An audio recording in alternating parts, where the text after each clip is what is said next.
오늘은 21페이지 10과에 대해서 10과 공부를 하겠습니다. 아들의 권한, 아들의 권한 이 부분에 대해서 공부하겠는데 요한복음 5장 1절부터 29절까지 그 2번 문제인데 유대인들이 예수님을 죽이려고 한 이유가 아닌 것 여기에서 이제 뭐 1번 병이 든 사람을 고쳐주셨기 때문에 이게 그죠? 요게 예수님을 죽이려고 한 이유가 아니죠. 요건 이유가 아니고요. 나중에 이제 보면 알겠지만 다른 이제 문제대로 예수님을 죽이려고 문제 풀고 가고요. 3번부터 우리가 보겠습니다. 38년 된 병자가 베데스다에 가 있는 이유가 무엇입니까? 5장 1절부터 7절까지인데 아마 이 사건은 이제 38년 된 병자 고친 사건은 되게 이제 많은 사람들이 알고 있는 그런 내용입니다. 그 1절에 5장 1절 요한복음 5장 1절 보면 유대인의 그 명절이 나오거든요. 그러니까 원래 요한복음을 보면은 요한복음의 이제 그 중요한 내용 중에 하나가 뭐냐면 그 구약 절기를 이 성취하러 오신 예수님에 대한 모습이 드러나고 있는데 다른 부분에 뒤에 가면 그 앞에 보면은 그 명절이 언젠가에 대한 표시를 해놓거든요. 이렇게 6월절이면 6월절이다 이렇게 표시를 하거든요. 근데 여기만 지금 표시를 안 해놨어요. 그냥 명절이다, 유대인의 명절이다 이렇게 써놨단 말이죠. 유대인들이 이제 우리가 지키는 3대 명절이 있지 않습니까? 원래 잘 알다시피 6월절을 그렇게 무교절을 지키고, 그 다음에 77절, 77 오순절이죠. 그 다음에 초막절인데, 그 유대인법에 의하면 어떻게 되어 있냐면 예루살렘으로부터 반경이 22km입니다. 그러니까 예루살렘으로부터 반경 22km 안에 있는 사람들은 모든 성인 남자들은 3대 절기를 지켜야 됩니다. 22km 안쪽에 있는 사람들은 그 밖에 있는 사람들은 세 절기 중에 하나만 지키면 돼요. 그러니까 이제 대개 이제 22km 그러니까 안쪽에 있는 모든 성인 남자들은 이 3대 절기를 지켜야 되는데 그래서 이제 그 많은 분들은 이 명절이라는 말만 써서는 아마 이제 그 6월절이지 않는가 이렇게 보는 학자들이 있는데 그런데 6월절보다도 또 많은 사람들이 지지하는 게 바로 불임절이에요. 그 에스더와 관계된 불임절기로 이렇게 보는 분들도 많아요. 상당히 많습니다. 왜냐하면 이 굳이 6월절이라면 딱 명시를 했을 텐데 3대 절기에 속한다면 명시를 했을 텐데 명시를 하지 않거든요. 이제 그래서 사람들은 이것은 아마 3대 절기에 속하지 않는 것이 아닌가 이렇게 이제 보는 이제 학자들도 있고 어느 것이 이제 뭐 더 정확한지는 모르겠습니다. 그냥 구체적으로 밝혀놓지 않기 때문에. 그런데 이제 거기 보시면 우리가 용어 하나하나가 이제 좀 중요한 건데 그 2절 보시면 양문이 나옵니다. 양문. 그 양문은 그 느헤미야 3장에 나와요. 이게 느헤미야 3장에 나오는 얘기인데 우리가 그 다른 말로는 그 이걸 베냐민 문이라고 이렇게 부르기도 합니다. 베냐민 문. 그러니까 그 예루살렘에서 그 북동쪽에 위치하고 있고 그 왜 양문이냐면은 두 가지 이제 그 설이 있는데 하나는 뭐냐면 성전에서 드려질 제물이 이제 그 동물들 들어오잖아요. 그 문을 통해서 들어오는 거죠.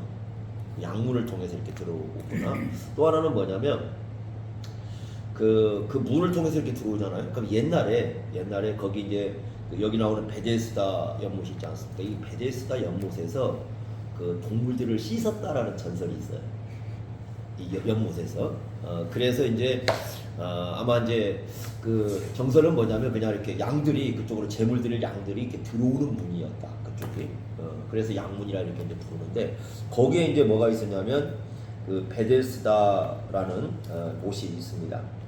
이 베데스다라는 못을 실제 가봤어요. 제가 이제 갔는데 거기에 그 안나 교회당이라고 있습니다. 안나 교회당. 이 안나가 누구냐면은 마리아의 어머니가 안나거든요.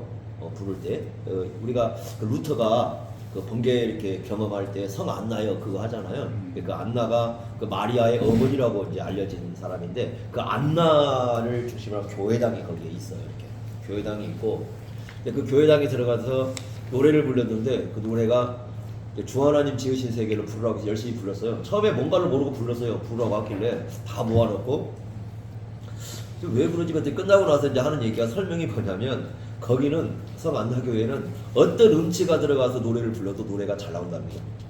그 구조 자체가 이렇게 그렇게 돼 있어가지고 그래서 어떤 음치가 와서 노래를 불러도 노래가 잘 되기 때문에 이렇게 부르는데 이제 거기 갔더니 프랑스 수도사가 있더라고요. 프랑스 수도사를 이제 제가 봤고, 그다음에 이렇게 들어가게 되면 이제 거기에 베데스다가 있는데 이렇게 이제 좀 비가 내렸어요 그날이. 비가 내렸는데 못이 두 개로 되어 있습니다. 윗못, 아랫못 이렇게 되어 있어요.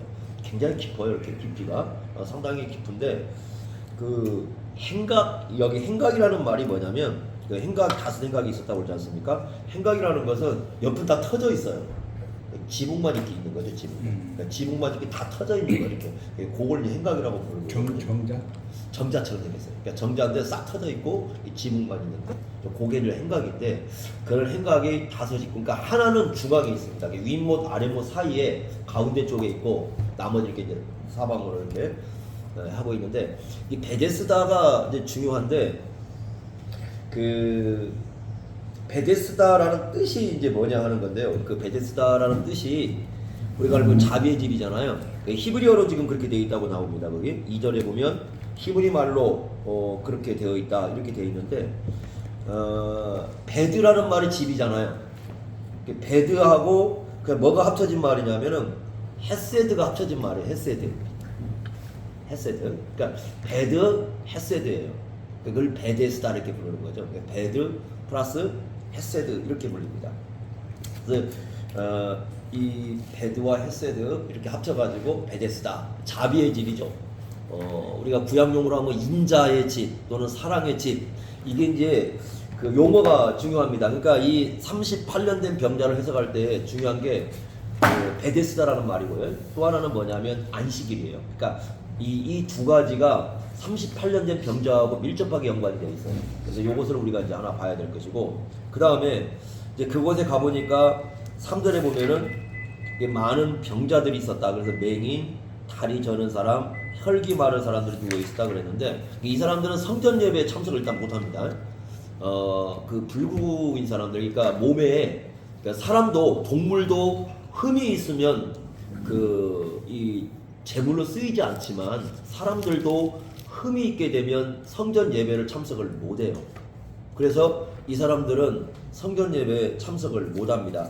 여기 모여 있는 사람들은 그야말로 인생의 쓴맛을 다 본 사람들이라고 볼 수 있겠죠. 그런데 거기 보면 전설 하나를 설명해 놨습니다. 그러니까 3절하고 4절을 보면은 전설 하나를 소개해 놨는데, 그게 뭐냐면 가끔 천사가 이제 그 못에 내려와가지고 물을 이렇게 움직여가지고 이제 그 중에 제일 먼저 뛰어든 사람이 낫는다는 거죠. 그런데 이게 우리가 생각할 때 이게 그럼 실제로 없었는데 그렇게 믿는 거냐, 그건 아닌 것 같아요. 그러니까 실제로 그 일이 있었던 것 같아요. 그런 일들이. 그러니까 그 속에 들어갔을 때 실제로 낫는 사람들이 있었기 때문에 이게 만들어진 얘기 같아요. 그래서 크게 이제 두 가지 견해인데, 천사가 실제로 와가지고 물을 보겠다 이건 아닌 것 같고요.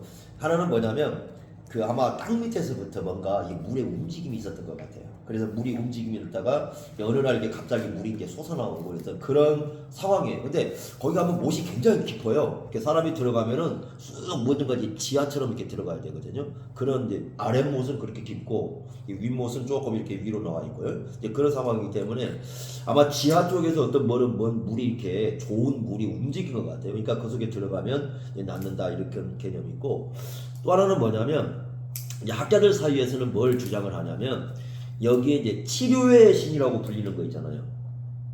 신화에서 아스클레피오스 어떤 그런 거예요. 치료의 신. 아마 그 이방 치료의 신을 믿는 그 믿음이 이제 잘못된 거지만 그런 어떤 치료의 신을 의지하는 그러한 신앙들이 이 사람들에게 있지 않았는가, 이제 그렇게 보는 겁니다. 사람들이. 근데 그렇게 해석하는 사람도 가끔 나오긴 해요. 이제 그건 이제 좀 헬라에서 이제 가져온 얘기지만, 실제로는 아마 제가 볼 때는 그 물이 아마 밑에서부터 뭔가 이렇게 계속 움직이는 어떤 그런 상황이 있었고, 그게 일부 사람들에겐 치료를 베풀어 준 것 같아요. 치료가 있었던 것 같아요. 그러니까 이제 사람들이 거기에 이렇게 딱 갔던 것이고, 근데 이제 거기에 38년 된 병자가 있었다 이렇게 얘기를 합니다. 자, 근데 이 많은 사람 중에 예수님이 찾아간 사람이 지금 38년 된 병자거든요. 병자인데 왜 하필 38년 된 병자냐 하는 거거든요. 왜 하필 38년 된 병자냐. 그래서 여기에 대해서 이제 뭐 나름대로 이렇게 해석을 하겠지만 고든 프란츠라는 이제 학자가 해석한 것이 좀 가장 좀 신빙성이 있어 보여요. 그러니까 고든 프란츠가 어떤 해석을 하게 되냐면 38년이라고 하면 우리가 기억나는 거 하나가 있을 거예요. 그게 바로 뭐냐면 구약에서 그 광야 생활이에요. 광야 생활. 그러니까 이스라엘 백성들이 그 애굽에서 나와가지고 시내산의 율법을 받잖아요. 그리고 이제 가데스 바네까지 가는데 그 가데스 바네아에서 12정탐권을 파송을 하거든요. 12정탐 파송했을 때 그 12정탐권이 보였던 것은 불신앙이었어요. 믿음의 이제 그 불신앙을 보여준 거고 그 38년 동안 보여줬는데 그때에 이제 그 1년, 그러니까 40일 정탐을 해가지고 1년을 하루를 1년으로 계산을 해가지고 40년 동안 이제 광야 생활을 한다는 건데 이미 2년을 지냈어요. 그래서 나머지가 38년이거든요. 38년 동안 그 지내는 생활이 뭐냐면 12정탐권 파송했을 때 그 불신앙을 그 가지고 살았던 그 세월이 그 38년이에요. 그래서 일부러 38년을 찾아간 것은 지금 여기 잘 보면 알겠지만 이 38년 된 사람이 무슨 믿음이 있었던 게 아니에요. 그냥 치료를 해주셔요. 그래서 이 사람을 비롯해서 그 당시에 그 유대인들의 그 불신앙, 믿음이 이제 불신앙에 처해 있는데 그 불신앙을 진정으로 그 치료해 주실 분이 누구냐 하는 거죠. 이제 그걸 나타낸다는 거죠. 그래서 38이라는 숫자를 갖고 와가지고 38년을 갖고 와가지고 그 38년들 그러면 이스라엘 백성들 머릿속에는 불신앙의 기간이거든요. 그 불신앙의 기간을 이 숫자를 써서 이제 그 일부러 38년 된 병자를 찾으심으로써 그 유대인 당시 예수님이 찾아왔던 유대인 당시 세계가 불신앙의 세계였고 그 불신앙의 세계에 찾아오셔가지고 그들의 그 불신앙을 유일하게 치료해줄 분이 누구시냐 그랬을 때 예수 그리스도시다라고 이렇게 얘기를 해주는 건데 이게 좀 가장 어떻게 보면은 해석상 의미가 있고 좀 좋은 해석으로 좀 이렇게 보여지는데 어쨌든 지금 여기 와 있는 사람들은 우리가 겉으로 볼 때는 미신을 의지하는 사람들이고요. 그야말로 삶에 있어서는 가장 절망에 처해 있는 사람이거든요.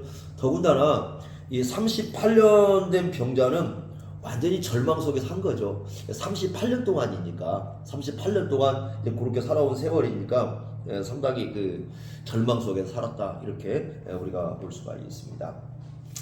그리고 이제 이분이 왜 이런 주장을 하냐면 왜 이것을 38년을 그 광야 생활하고 연관을 시키냐면 이제 요한복음 3장에 가보시면요 어떤 사건이 나오냐면 요한복음 3장에서 광야에서 노뱀을 든 사건을 언급을 해요. 기억나십니까? 노뱀을 든 사건을 언급합니다. 요한복음 그 13장 14절 그 16절 보시면 노뱀이 들려야 될 거고 그 노뱀을 보자마자 살아난 얘기를 하거든요.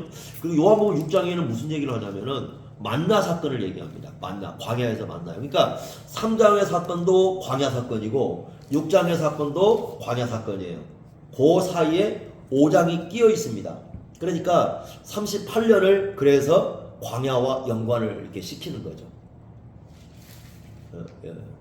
그 의미가 있는 거죠. 그러니까 양쪽을 이렇게 바라봤을 때 이제 광야로 이어지는 사건으로 이렇게 언급을 묶어놨으니까 이제 쓸 때 그래서 38절에 어떤 그런 불신앙을 해결할 수 있는 그런 분은 예수 그리스도야 하는 것을 보여주는 것이 바로 이 내용의 핵심이다 이렇게 얘기를 하는 거죠. 자 그런데 이 38년이다. 상당히 중요한 기간인데 이 38년 동안 왜 병자가 되었는가 그랬을 때 아마 이건 지금 범죄와 연관이 된 것 같아요. 왜냐하면 요한복음 5장에 보면 명확히 범죄를 언급을 합니다. 어떤 언급을 하냐면 14절에 보시면 그 보라 내가 나왔으니 더 심한 것이 생기지 않게 죄를 범하지 말라. 범죄 때문이에요. 범죄 때문에. 그러니까 우리가 요한복음 9장은 남에서 맹인된 사람 있잖아요. 그 사람은 죄 때문에 그렇지만 얘기했을 때 죄 때문이라고 아니라고 그래요. 예수님. 그러니까 어떤 경우는 죄 때문에 범죄 때문에 이 하나님의 징벌로 온 게 있어요. 이 사람은 그거예요. 지금 내용상 보면은 하나님의 징벌 때문에 남에서부터 38년 동안 그렇게 되면은 나이가 이제 우리가 짐작을 해볼 텐데 성인식을 한 나이가 유대인들이 13세잖아요. 예수님이 12살 때 그 성전에 올라가잖아요. 그것은 유대인들이 보통 습관이에요. 그러니까 원래 유대인들이 성전 예배에 참석하는 건 13살 때부터 가능해요. 근데 1년 전부터 부모들이 데려가서 성전 예배를 일단 맛보게 해주는 겁니다. 그래서 예수님이 이제 올라가게 되는데, 성년식을 우리가 기준으로 좀 생각을 해야 돼요. 왜 그러냐면 이 사람의 그 일생을 우리가 이제 보통 이렇게 할 때 범죄라고 인식할 정도의 나이가 된다면 이제 아마 13세로 잡아야 돼요. 그렇게만 보더라도 이 사람 나이는 벌써 50세예요. 50세라고 한다면 13세라고 하면 50세가 거의 넘었잖아요. 그렇게만 봐더라도 이 유대인들이 보통 공직 나이가, 공직 봉사 나이가 그 30세부터 50세까지잖아요. 그러니까 다시 말하면 이 사람들이 공직으로서 일할 수 있는 모든 나이는 전부 다 잃어버린 사람이죠. 질병으로 다 잃어버린 사람이죠. 삶 자체가. 그러니까 어떻게 생각하면 우리의 삶의 막바지에 있는 사람이라고 봐야죠. 절망적이긴 하지만 막바지에 있는 사람이고, 이런 사람인데 예수님이 이 사람을 찾아가셨다, 이렇게 말씀을 하고 있습니다. 이런 것들이 이제 우리가 생각해 봐야 되는데, 예수님께서 이 사람에게 찾아가셔서 묻는 게 뭡니까? 6절에 보니까 6절에 이렇게 말씀하죠. 네가 낫고자 하느냐라고 질문을 합니다. 내가 낫고자 하느냐? 그때 이 사람 답은 나를 가장 먼저 넣어줄 사람이 없어서 뭐 지금 내가 이러고 있다 그러는데, 내가 낫고자 하느냐라는 질문은 단지 네 몸이 낫고자 하느냐라는 의미만은 아닌 것 같아요. 왜 그러냐면은 아까도 말씀드렸지만 이 사람이 이제 중요한 건 뭐냐면, 자기가 그 질병에 38년 동안 이게 걸렸잖아요. 그게 자기의 범죄 때문이라는 걸 인지했나요, 안 했냐고 중요한 거거든요.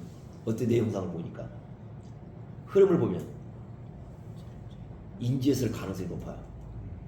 아까 우리가 그 예수님의 말씀인데, 예수님께서 그 말씀 하시잖아요. 거기 뭐라고 하냐면 14절에 보면 나았으니 더 심한 것이 생겨 다시는 죄를 범하지 말아라. 너 다시는 죄를 범하지 말라고 얘기했을 때는 이미 이 사람은 자기 죄가 자기가 그 질병이 죄 때문에 왔다는 걸 인지를 했다는 뜻이에요.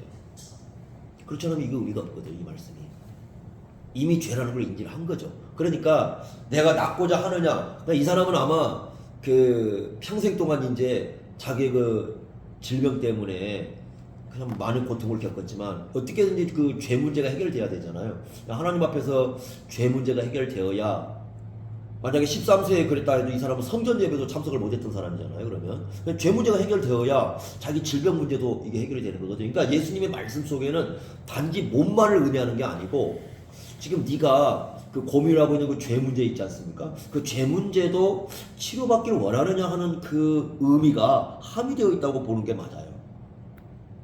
이 사람 가장 그 무거운 짐은 물론 38년 질병이기도 하지만 지금 이 사람에겐 죄 문제예요.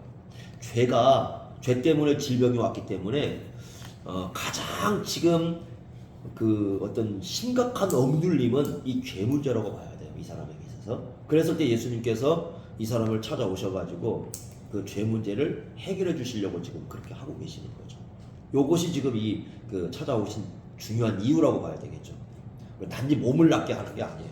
몸을 낫게 하는 것 같으면은 뭐 이 사람에게 있어서 소망이 별로 없죠. 지금 기대할 게 별로 없고, 그런지 예수님의 말씀은 지금 죄 문제를 다루고 있다, 이렇게 우리가 볼 수 있어요. 자, 이게 이제 이 전체적인 배경의 내용입니다. 그러면 4번 문제 보겠습니다. 38년 된 병자를 고치신 것을 가지고 무엇을 문제 삼았는가, 그 이유가 무엇일까, 이건데 이게 이제 중요한 문제인데요. 지금 문제 삼은 건 뭐냐니까 5장 8절 보십시오. 5장 8절을 보시면 예수님께서 뭐라고 말씀하시냐면, 일어나서 네 자리를 들고 걸어가라, 이렇게 말씀을 했어요. 자, 일어나라 명령을 했습니다. 그러니까 이 사람이 아마 느꼈겠죠. 그죠? 일어나라, 내 자리를 들고 가라 그랬을 때 그 9절에 보면 그 사람이 곧 나았다, 바로 나았다고 말씀을 하니까 바로 효력이 나온 거죠.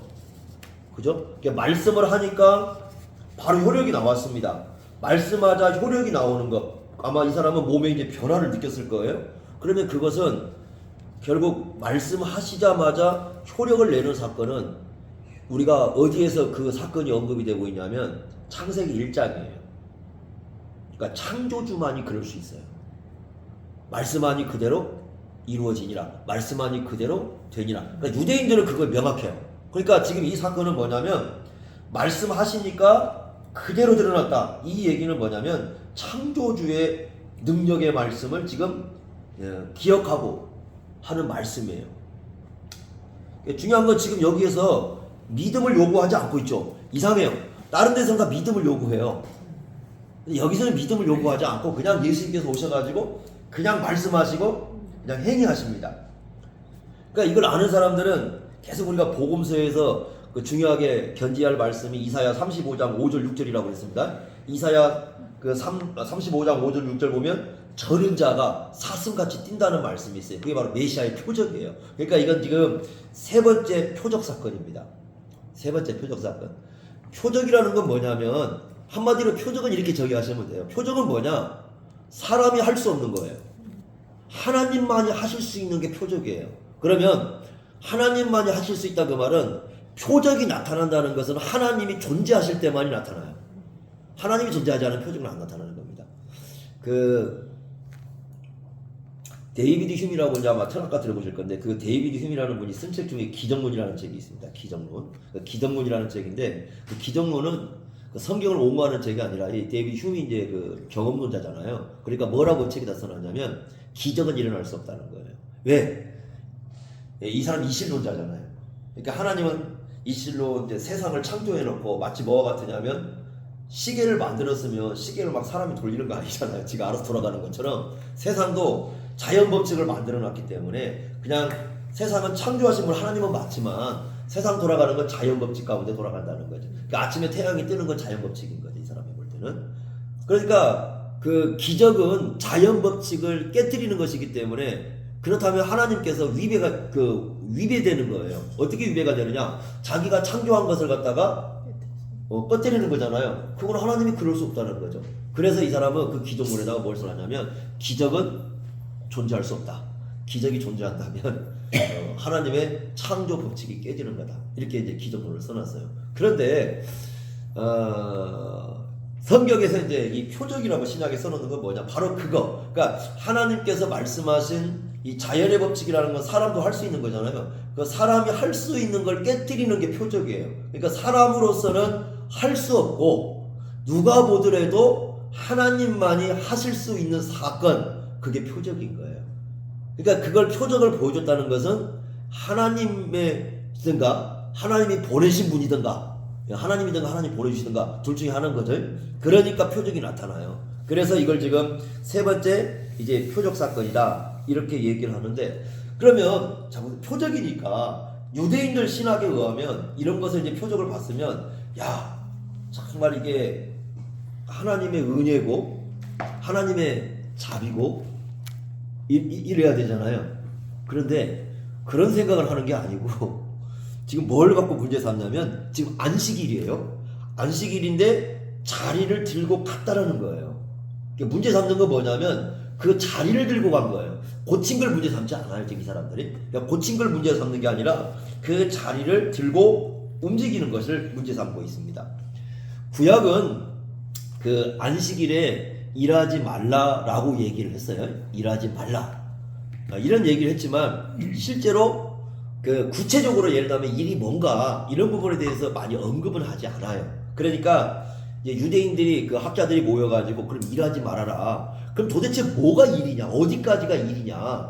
그러니까 이 사람들은 뭐냐면 하나님 말씀대로 살고 싶어하는 너무 좋은 의도예요. 의도는 그거야. 그래서 이 사람들이 이제 만들어 놓은 것이 그 미시나에 보면은 39개 조항을 만들어요. 39개 조항을 만들어 가지고 절대로 안식일에 해서는 안 되는 일을 목록을 만듭니다. 예를 든다면 씨 뿌리는 거 이거 하면 안 되잖아요. 씨 뿌리는 거, 또 그 곡식 이게 묶는 거요. 그런 거 하면 안 되고, 망치질도 하면 안 되고. 이제 주목사님 주일날 망치질 하죠. 안 해요? 빵 굽는 것도 하면 안 돼요. 빵 굽는 거, 새끼 꼬는 거 있잖아요. 그런 거 하면 안 돼. 그런데 그 39개 조항 중에 맨 마지막이 뭐냐면 맨 마지막 조항이 장소 이동이에요. 물건을 여기서 이동하면 안 돼요. 안식일법에 걸려요. 그러니까 지금 이 사람이 자리를 자기가 이 누워있던 자리잖아요. 그걸 들고 움직였잖아요. 이게 걸린 거야 이게 움직이는 거. 자리를 갖고 움직이는 것 자체가 뭐 하는 거냐면 일하는 거죠. 그러니까 요 법이 지금 걸린 거예요. 그래서 이거 지금 하지 못할 일을 했다. 근데 이건 누가 정해놓은 거냐면 사실 성경에는 정해놓은 건 없어요.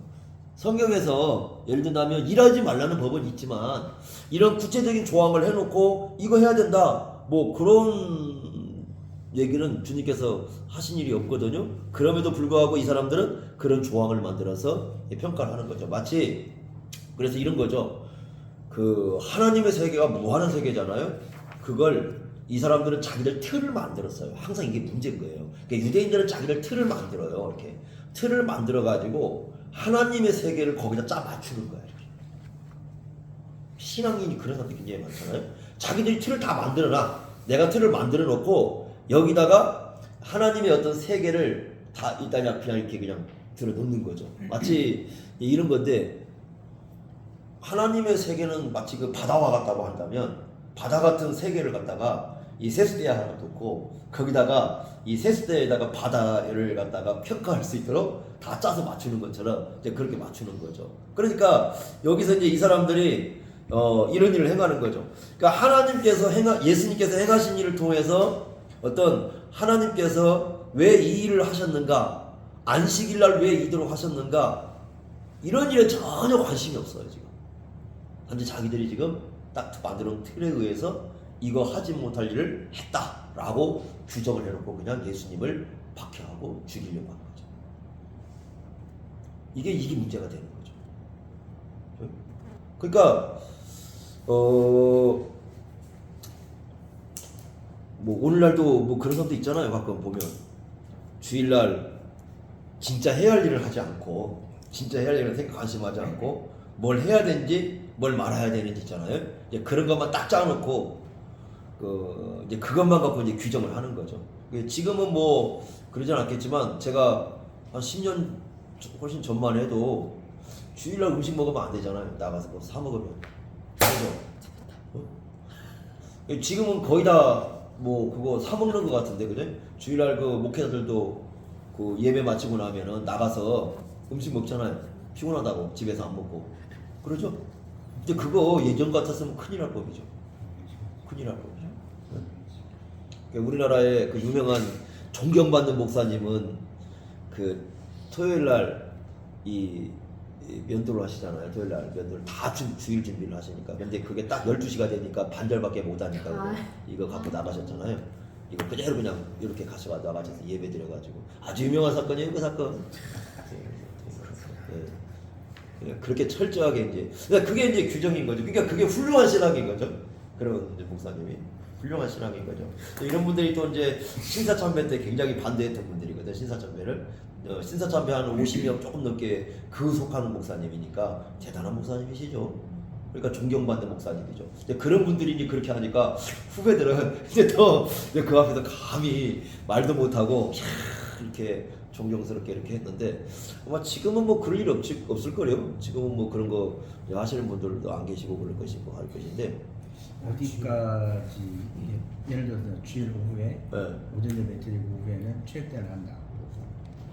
체육대회를 한다. 그 옛날 같으면 발목까지 뿌려야죠. 뭐 지금은 뭐 누가 뿌는 사람이 있나요?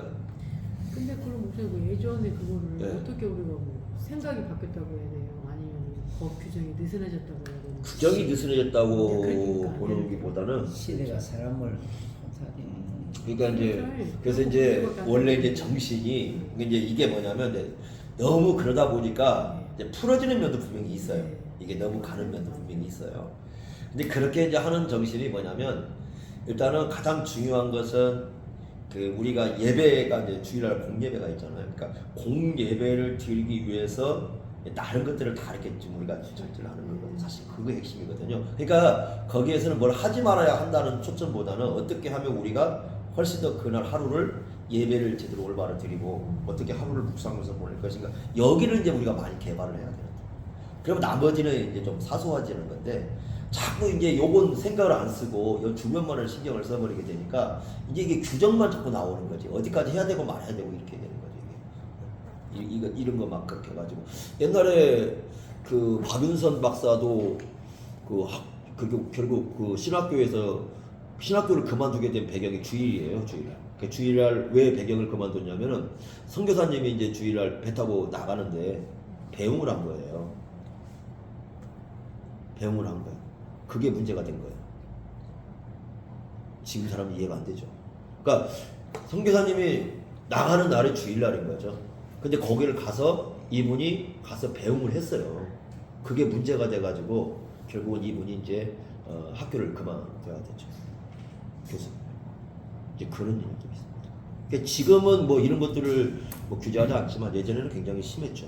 그러니까 그래서 이제 많은 분들이 도대체 우리가 이 주의를 어떻게 지키는 게 옳은 것인가라는 얘기들을 상당히 많이 하거든요. 네, 그런 부분에서 이제 중요한 게 바로 뭐냐면 아까 얘기한 것처럼 베데스다라는 말하고 그 다음에 안식이라는 말인데 또 하나 우리가 여기서 좀 중요하게 봐야 될 게 있어요. 이게 뭐냐면 유대인들입니다. 5번 문제를 보시면 유대인들이 예수님을 죽이려고 하는 이유가 나오죠.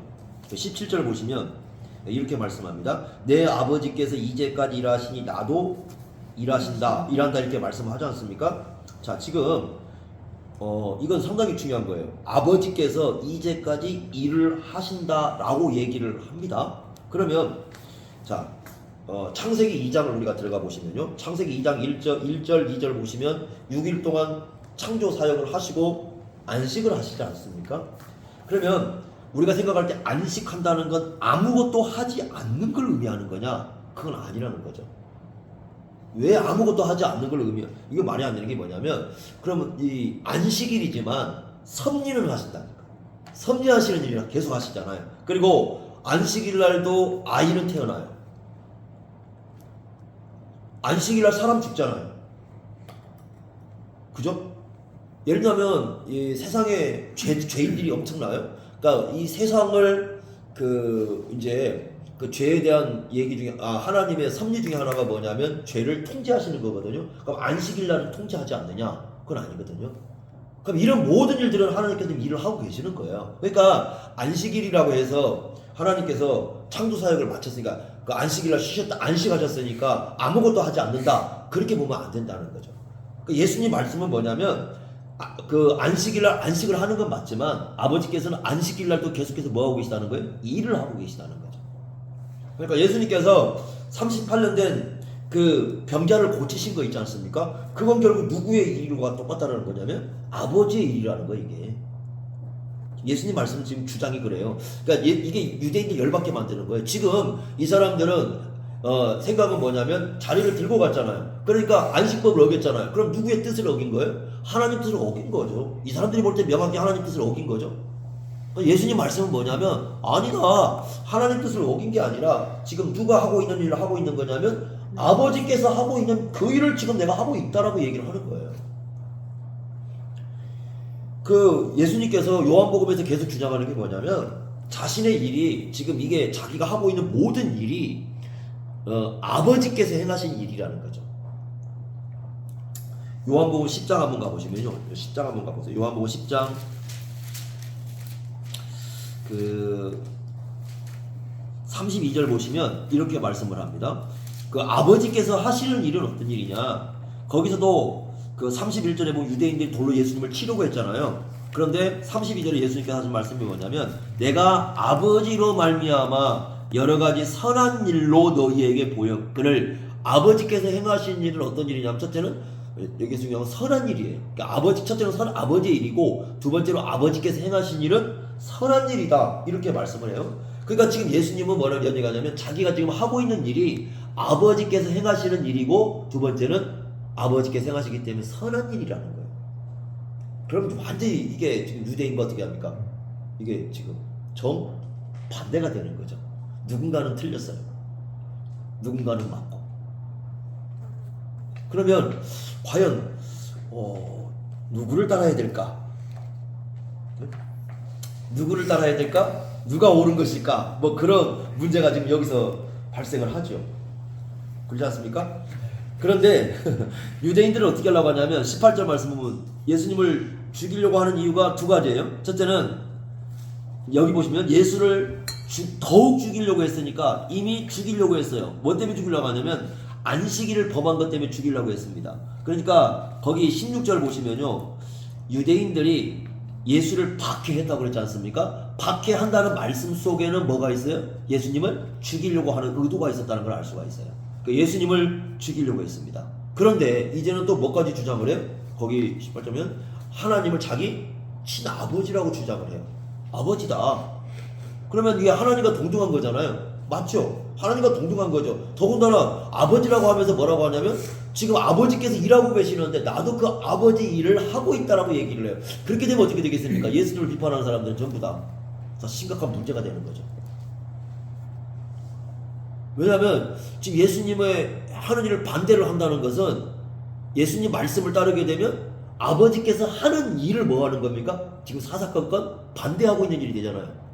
그러니까 이 사람들이 기분 굉장히 나쁜 거죠. 자기들은 지금 왜 지금 이 일을 하고 있습니까? 하나님을 위해서, 자기들 하나님의 영광을 위해서, 자기들 그래요. 하나님의 영광을 위해서, 하나님을 위해서 지금 이 자리를 들고 가는 걸 못하게 했는데, 예수님의 말씀은 오히려 그 사람들이 예수님을 통해서 아버지를 반대하고 있다, 이렇게 얘기하니까 유대인들이 열받죠. 그러니까 예수님을 공격을 하는 겁니다. 자, 그러면 이제 이런 거죠. 이 사람들 마음속에는 지금 뭐가 없냐면 안식이 없는 거죠.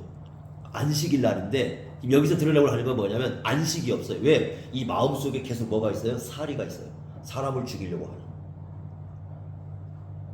사람을 죽이려고 하는 사리가 있어요. 원래요, 안식일이라는 것은 그 삼위 하나님이신데 거룩한 날이지 않습니까? 그러니까 왜 거룩한 날이에요? 왜 안식일을 거룩한 날이라고 불러요?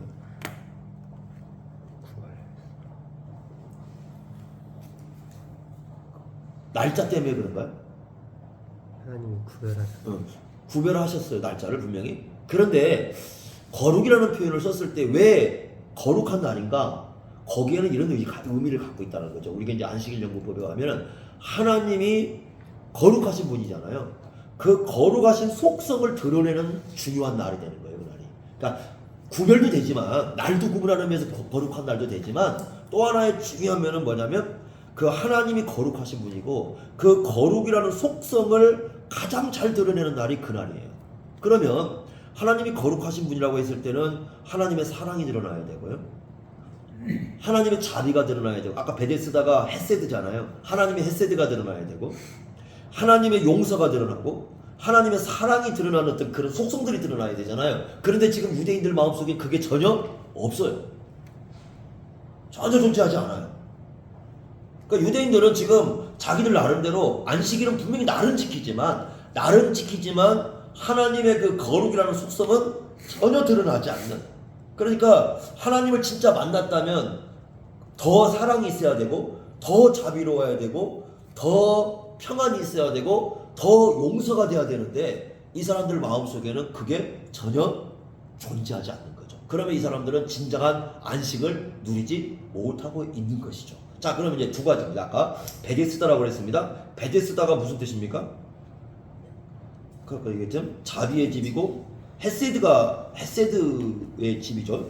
그러니까 그러면 진정한 베데스다, 다시 말하면 진정한 베데스다를 맛볼 수 있는 곳, 진정한 헤세드를 맛볼 수 있도록 해주시는 분이 누구냐? 여기에서 베데스다를 등장시킴으로써 예수 그리스도야말로 진정한 베데스다다. 그러니까 예수님이야말로 진정한 그 사랑과 인자하심과 그걸 맛볼 수 있는 분이다. 왜? 베데스다는 연못이 있지만 그 연못이 어떤 그 안식을 그러니까 사랑과 어떤 그 인자함을 주는 게 아니고, 근데 사람들은 그걸 기대하고 있었잖아요. 그게 아니라는 거죠. 결국은 누굴 만나야 진정한 사랑과 인자함과 그런 평화를 누릴 수 있는 예수 그리스도시다는 거죠. 진정한 베데스다를 양쪽을 이렇게 비교해서 드러내주고, 두 번째는 안식일과 예수님이에요. 참된 안식을 어떻게 누릴 수 있느냐? 예수 안에서만 누릴 수 있다는 거죠. 예수를 대적하고 예수를 반대하는 데서는 진정한 안식이 없어요. 존재할 수가 없는 거죠. 오로지 그 예수 안에서만 참된 안식과 진정한 기쁨과 평안을 누릴 수 있는 거죠. 그래서 베데스다와 안식일 두 개를 놓음으로 인해서 진정한 베데스다와 참된 안식일의 어떤 그 실체, 그래서 안식을 주시는 분이 누구냐? 예수 그리스도시다라고 얘기를 해주시는 거예요. 그런데 지금 뭡니까? 나머지 사람들은 전부 불신앙에 빠져 있어. 유대인들은 불신앙에 빠져 있어서 결국 자기들 나름대로는 안식일을 지킨다고 했고 예수님을 향해서 이렇게 안식일을 향해서 예수님을 향해 열심을 드러냈지만 실질적으로는 그 사람들 자체가 안식의 정신이 전혀 없는 사람들이다. 마음에 사리가 있고 그리고 실제로 하나님께서 말씀하지 않는 그 부분을 가지고 얘기하고 있고 이렇게 지금 말씀을 하고 있는 거죠. 이 부분이 상당히 중요한 거죠. 그리고 지금 이제 이 사람들이 생각할 때 지금 18절 말씀 있잖아요. 하나님과 동등으로 여겼다는 것은 결국 이건 무슨 얘기냐면은 신성 모독죄인 거죠. 이 사람들이 생각할 때요. 예수님은 신성 모독에 해당됩니다. 레위기 24장에 가보면 레위기 24장 15절 16절이요. 레위기 24장 15절 16절 보시면 거기 이렇게 말씀합니다. 레위기 24장 15절 16절 특히 16절 보십시오. 16절 보시면 여호와의 이름을 모독하면 사형죄에 걸려요. 그죠? 그래서 16절에 보면 여호와의 이름을 모독하면 레위기 24장 16절입니다. 그를 반드시 죽여야 된다. 이렇게 얘기를 합니다. 반드시 죽여야 된다. 자, 그러면 이제 사람들은 이제 결정을 해야죠. 요한이 이 말씀을 할 때는 의도가 있겠죠? 그러면 여기서 사람들은 결정을 해야 돼요. 어떤 결정을 해야 되느냐? 첫째는 예수님이 하나님이신 걸 그대로 받아들일 거냐? 요한복음 1장 1절에 예수님이 하나님이라고 선포하지 않았습니까? 그걸 그대로 받아들일 거냐? 두 번째는 뭐냐면 지금 유대인들이 예수님을 신성모독죄로 걸었잖아요. 하나님과 동등됨으로 여겼다고? 그러면 유대인들 입장에 서가지고 예수님에 대해서 오히려 예수님이 신성모독죄를 범했다 이렇게 얘기를 해야 되느냐? 결정을 해야 됩니다. 그러면 이렇게 되는 거죠. 만약에 예수님이 하나님이시라면 예수님을 믿지 않고 예수님을 예배하지 않고 예수님을 섬기지 않는 모든 사람들은 심각한 죄에 걸려요. 심각한 죄에 걸려요. 반대로 예수님이 하나님이 아니시라면 예수님을 예배하고 예수님을 주님으로 고백하고 예수님을 섬기는 모든 사람들은 거짓 메시아를 추종하는 것이 되는 겁니다. 이렇게 되죠. 그래서 나중에 뒤에 가보면요, 요한복음 16장에 보시면 죄를 뭐라고 불렀냐면, 죄를 뭘로 결정하냐면 16장 9절에 보면은 죄라 하면 그들이 나를 믿지 않는다 그래요. 나를 믿지 않아. 예수님을 믿지 않아요? 누구로 안 믿는 거냐면 여기서 얘기한 것처럼 하나님으로 믿지 않는 거예요. 예수님을 하나님으로 믿지 않는 것이 가장 심각한 죄라고 얘기를 하는 거예요, 지금. 그러니까 둘 중에 누군가 하나는 신성모독에 걸리는 겁니다, 지금. 요한복음에서 지금 이 두 개를 놓고 결정하게 하는 거죠. 누구도 자유로울 수 없어요. 둘 중에 하나는 분명히 걸립니다. 이것은 내가 예수를 믿는다고 해도 걸려요. 예를 든다면은 여호와 증인들이 걸리는 거죠. 여호와 증인들은 예수를 믿는다고 얘기합니다. 그렇지만 누구로 믿지는 않냐면 하나님으로 믿지 않죠. 그러죠? 여기가 걸리는 거예요. 그러니까 이런 부분들이에요. 그래서 예수님께서는 요런 모습을 통해서 진정한 베데스다. 그 다음에 참된 안식, 그것을 주시는 분임이 바로 자신임을 드러내는데, 그렇게 하기 위해서는 반드시 예수가 누구라는 걸 받아들여야 되냐면 하나님이신 것을, 하나님과 동등된 분인 걸 받아들여야 그 안에서 그 부분을 누릴 수가 있는 거죠. 자, 그러면 이제 주일날입니다. 주일날 우리가 예배 드리잖아요. 예배 드리는데 하나님은 영이시죠? 영이라는 말은 크게 두 가지 의미잖아요. 첫째는 보이지 않죠. 그죠? 요리문답이 그렇게 고백을 했습니다. 두 번째는 보이지 않지만 임재하시죠. 임재하시잖아요. 그래서 보이지 않지만 임재하시는 하나님을 우리가 뭐라고 그러면 현존하신다고 그러잖아요. 현존하시는 하나님이에요. 그러니까 우리가 주일날 예배할 때 우리는 보이지 않지만 그 자리에 임재하신 현존하신 하나님을 예배합니다. 그럼 어떤 하나님을 만나냐 하는 거죠, 그때. 우리가 만났을 때. 그러면 그때 하나님을 만나려고 한다면 반드시 우리가 하나님을 만나는 길은 하나밖에 없어요. 십자가를 통하지 않고는 만날 수가 없어요. 그러면 십자가를 통해서 하나님을 만났을 때 거기서 경험되는 하나님은 사랑의 하나님이고 인자하신 하나님이고 우리가 헤세드의 하나님이죠. 아가페의 사랑을 베푸신 하나님입니다. 그러면 거기에서 당연히 그 하나님을 만난 사람들은 어떤 마음을 가져야 됩니까? 인자함이 있어야 돼요. 사랑을 해야 돼요. 용서를 해야 되고 평화를 누려야 되고 이렇게 서로가 서로 교제를 이루어야 되지 않습니까? 그런데 그러지 않고 모여가지고 서로를 시기하고 미워하고 분쟁하고 그건 누구와 똑 닮은 거냐면 바로 유대인들과 똑 닮은 거죠. 그러면 그것은 예수님 안에서 진정한 베데스다와 진정한 안식을 누리지 못하는 거죠. 그 부분을 지금 드러내주고 있는 겁니다. 그러니까 상당히 이 사건은 그래서 그런 의미에서 중요한 사건이다 이렇게 우리가 볼 수 있습니다.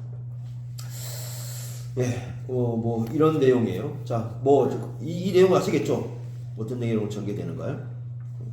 그래서 베데스다 그러면 요즘에는 뭐 이게 뭐 집에다 많이 써놨어요, 그죠? 이게 뭐 어디가 그 장애인 단체 같은데 많이 써놨죠?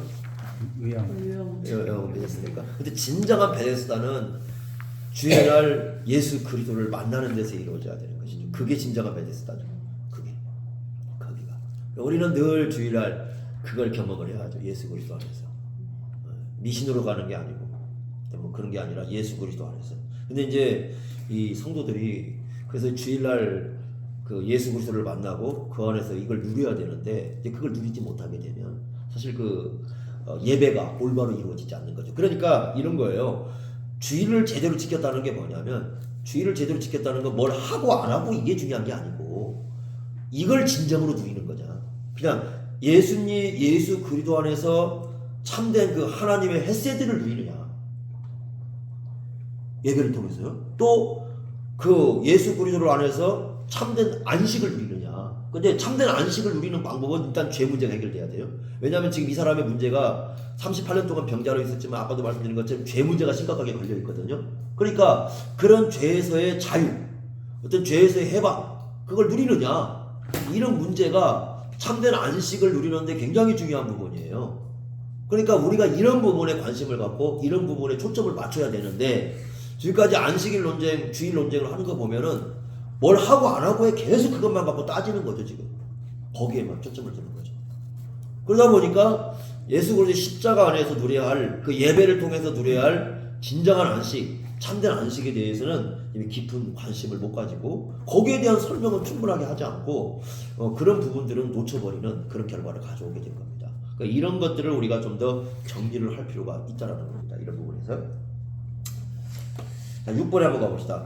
예수님께서 성전에서 38년 된 병자를 만나신 사건이 나오죠. 5장 14절 한번 보십시오. 14절에 보시면 예수께서 성전에서 그 사람을 만난다 그랬는데 이 그 만난다라는 말은 찾아간다는 말하고 같은 말이에요. 이게 우리 말로는 만난다 그 말인데 원문은 찾다, 발견하다 그런 뜻입니다. 그러니까 예수님이 먼저 찾아가시는 거죠. 참 중요한 거죠. 우리의 그 구원 사건에서 항상 중요한 것은 하나님이 우리를 먼저 찾아오는 거잖아요. 여기서도 먼저 찾아갑니다. 우리가 그 범죄한 아담도 하나님이 먼저 찾아가시는 사건. 만약에요, 이 사람 버림받은 사람이면 찾아가지 않습니다. 말을 걸지 않아요. 말을 건다는 건 지금부터 긍휼을 베풀어 주시고 은혜를 베풀어 주시겠다는 뜻이죠. 자, 보겠습니다. 14절 보라 내가 나았다. 더 심한 것이 생기지 않게 다시는 죄를 범하지 말라. 자, 어떤 죄인지는 몰라요. 어떤 죄인지는 모릅니다. 그러면 더 심한 것이 뭘까요? 여기에서 더 심한 거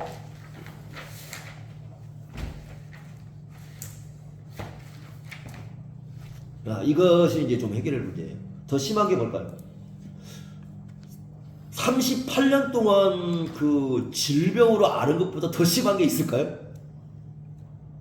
그거 생각해보세요. 그러니까 지금 38년 동안 질병을 앓았잖아요. 무슨 병인지는 모르지만. 근데 이제 무슨 병인지 모르지만 어쨌든 걸어다니는 못했어요. 그리고 이제 제일 먼저 들어가지도 못했으니까 굉장히 좀 심각한 질병입니다. 그러면 38년 동안 앓았던 그 질병보다 더 심각한 것은 뭘까요?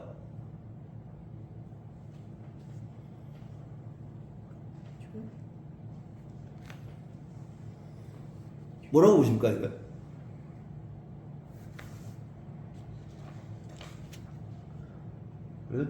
그래서 여기에 대해서 이제 학자들이 이제 고민을 하기 시작을 하는 거죠.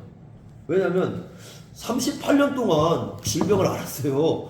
엄청 심한 거죠, 이거.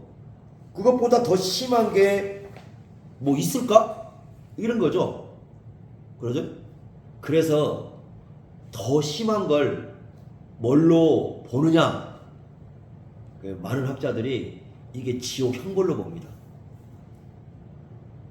갑자기 왜 지옥 형벌이 나오는가? 이런 얘기인데, 자, 지금 이 사람 예수 믿었습니까?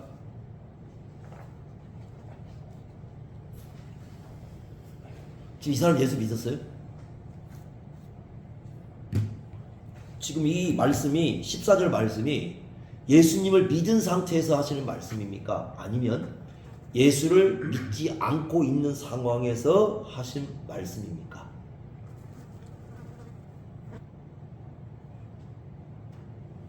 뭐 같습니까? 이 부분이 중요한 거예요. 이 사람 예수 믿었습니까?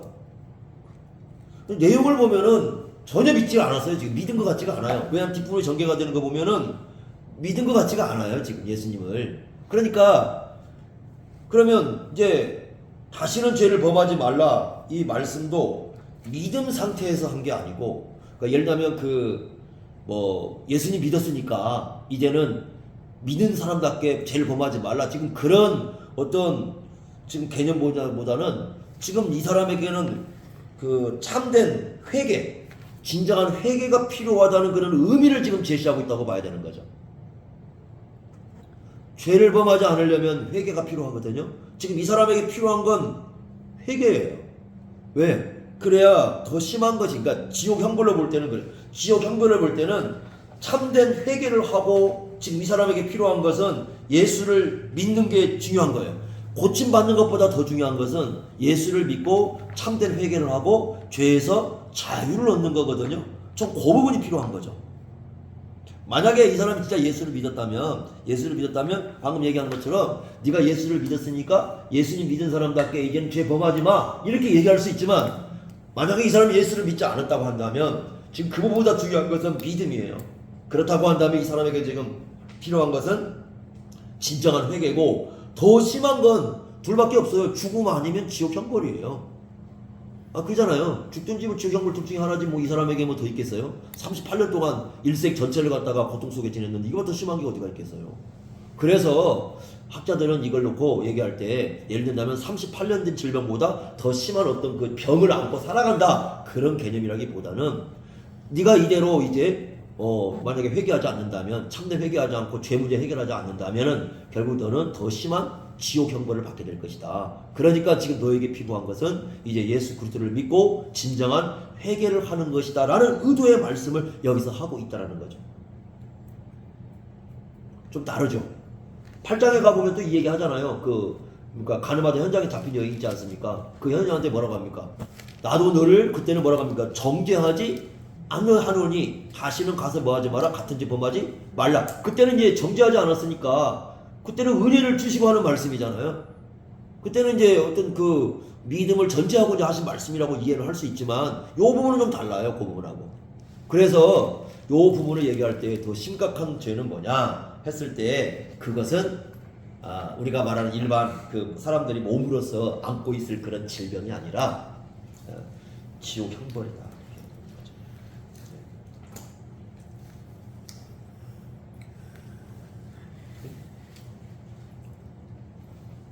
그러니까 뭐 이 사람이 뭐 앞에서 뭐 믿음이 있어가지고 고쳐준 거 아니에요. 전혀 뭐 믿음을 갖지 않고 있는 상태. 그러니까 특별한 케이스죠. 대개는 고쳐줄 때 뭘 요구하십니까? 시작할 때 믿음을 요구하시거든요. 너 믿어야 된다. 너 믿고 이렇게 해야 되는데, 전혀 여기서는 먼저 그렇게 하는 게 아니라 먼저 그냥 베데스다라는 거, 안식을 해서 진정한 안식과 베데스다의 의미를 예수님이라는 걸 딱 보여주고 난 다음에 그냥 이 사람한테 이제는 예수 그리스도를 믿을 수 있도록 이끌어가는 이제 그런 일을 이렇게 예수님께서 하시는 거죠. 그래서 이 문맥을 우리가 보면서 좀 보면 좀 이런 다른 면들이 있다라는 겁니다. 한번 생각을 해보십시오, 이 부분도. 그래서 이 사건을 전체로 이렇게 말씀을 하면서 이제 19절부터 27절까지 쭉 어떤 내용을 전개하게 되냐면, 그러니까 이제 7번 문제를 보게 되면 어떤 문제냐면, 지금 앞에서 18절 말씀에 지금 무슨 문제를 삼았습니까? 예수가 하나님과 동등되다는 것을 이렇게 공격을 했잖아요, 유대인들이. 그래서 뭘 하느냐? 19절부터 27절까지는 예수님이 하나님과 동등한 분이다, 이것을 아주 줄기차게 얘기를 해줍니다. 그래서 거기 보면 한 다섯 가지 내용을 가지고 예수님이 하나님과 동등한 분이다 하는 사실을 아주 중요하게 강조하고 있는 걸 우리가 볼 수 있어요. 우리 이제 5장 1절부터 18절까지 내용을 이제 이해를 해야 19절부터가 이해가 되는 거예요. 그러니까 19절부터는 이제 예수님이 말씀하는 거잖아요. 이제 앞에 있는 그 내용을 놓고 말씀을 하는 거예요. 그러니까 지금 문제는 뭐냐면, 그 앞에서 어떤 내용이냐면 예수님이 하나님을 아버지라고 부른 것이 문제가 되고, 두 번째는 아버지께서 일하는 것과 자기가 일하는 게 동등한 거야. 그러면은 당연히 유대인들 입장은 문제가 되는 거죠. 그 여기에 대해서 이제 예수님이 설명을 쭉 하는 거예요. 그래서 쭉 얘기하면서 이제 그 19절부터 시작해서 29절까지 총 내용은 이제 예수님이 어떤 분인지에 대한 얘기를 쭉 하시면서 자신이 대해서 어떤 태도를 갖느냐가 굉장히 중요하다, 그래서 이제 얘기를 해주고 있는 거죠. 그래서 보겠는데 다섯 가지입니다. 하나님을 누구라고 부르는가 그랬는데 19절 보시면, 그러므로 예수께서 그들에게 이르시되 내가 진실을 너희에게 이르노니 아들이 아버지께서, 여전히 예수님은 아버지라고 불러요. 그러니까 유대인들은 화나게 하는 거죠, 솔직히 말하면.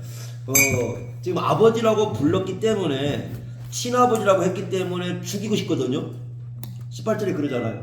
그러면 예수님이 피해야 되는데 그렇지 않고 여전히 아버지다, 이렇게 얘기합니다. 그리고 뭐라고 하냐면, 아버지께서 하시는 일을 보지 않고는 아무것도 스스로 할 수 없나니 아버지께서 행하시는 그것을 아들도 그와 같이 행하느니라. 이게 무슨 말이냐면, 지금 성부 하나님께서 하시는 일과 지금 예수님께서 하시는 일이 동등한 거예요. 이게 동등한 거예요. 그러니까 이 38년 된 병자를 고친 것은 누구의 뜻이냐면 성부 하나님의 뜻인 거예요.